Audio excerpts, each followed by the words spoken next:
So I've had a request to do a video giving just a few tips and exercises that you can work on to help improve lightness in the bridle with a horse that is already quite heavy or dull to the bit and unresponsive, heavy in the hand, etc.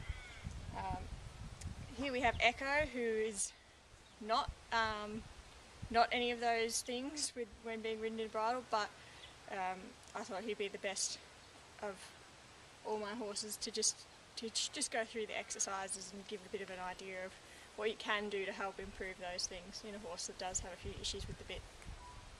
So first of all, what we want to do is we want to find out if the horse is dull and unresponsive to all pressure, or if it really is just the bridle, and then we can progress to move on to that. But first of all, is the horse responsive on the ground to the halter?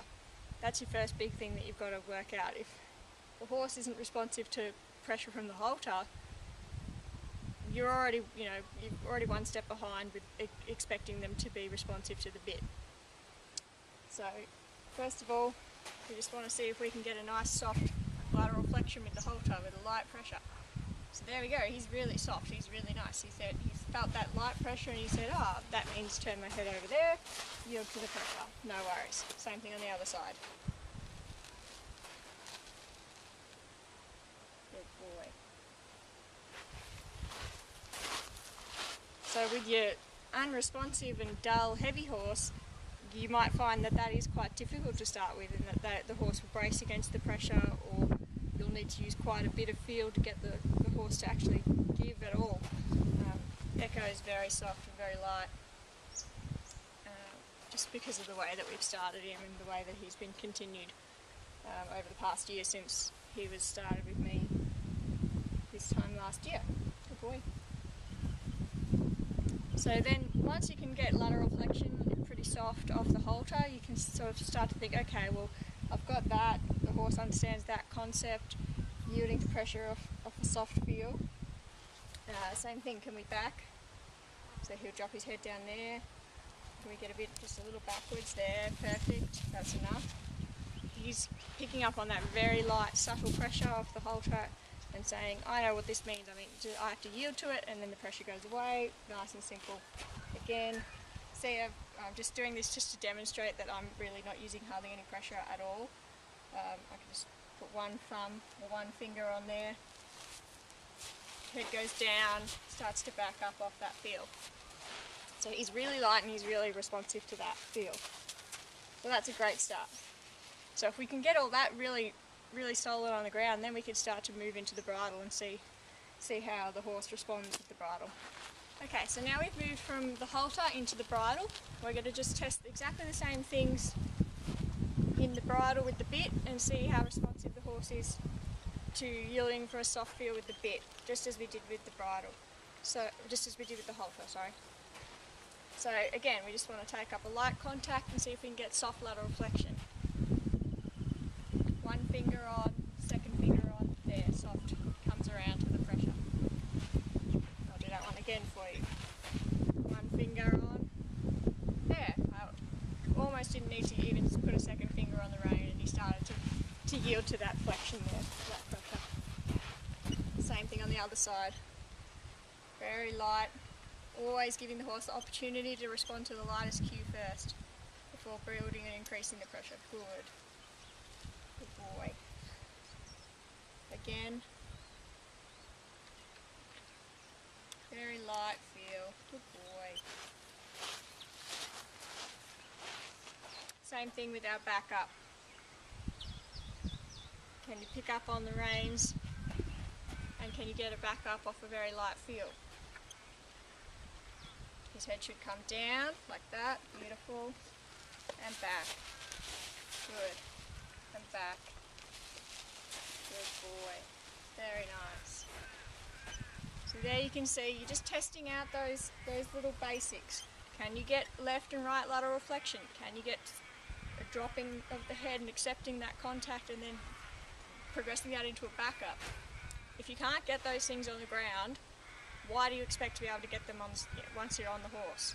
You know, on the ground, test it out, see how responsive the horse is. If it's really heavy and really dull on the ground, you're going to have those problems in the saddle, and everything is just multiplied the faster you go. Standing still, yeah, he's pretty good. If we then got on, or even if we did it in hand on the ground and we were walking, and then if we were trotting and we were on him, everything is suddenly going to be multiplied.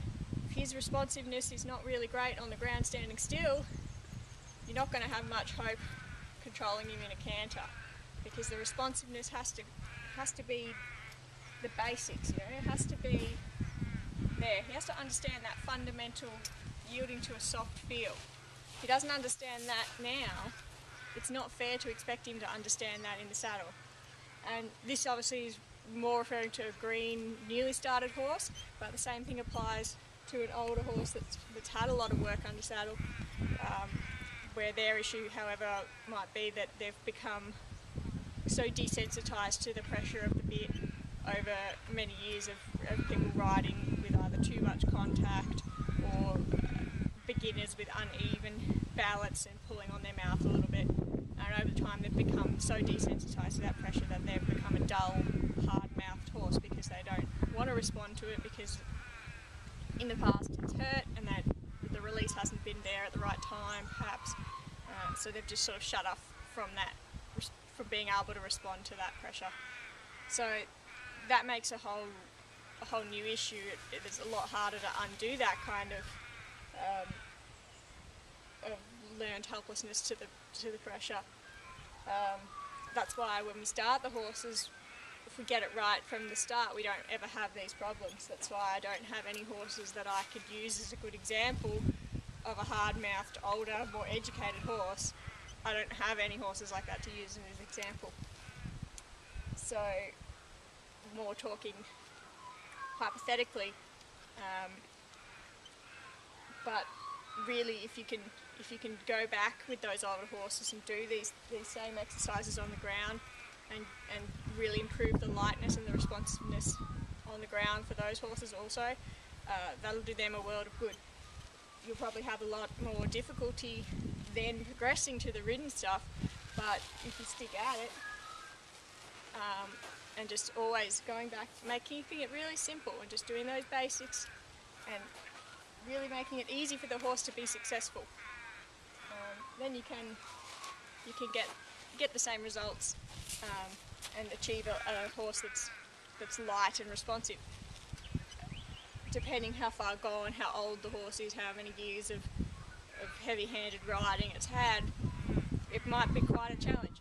But that's where it goes beyond this video. I can't help those horses in just a video explaining things. You really have to have the horse there to work through the exercises.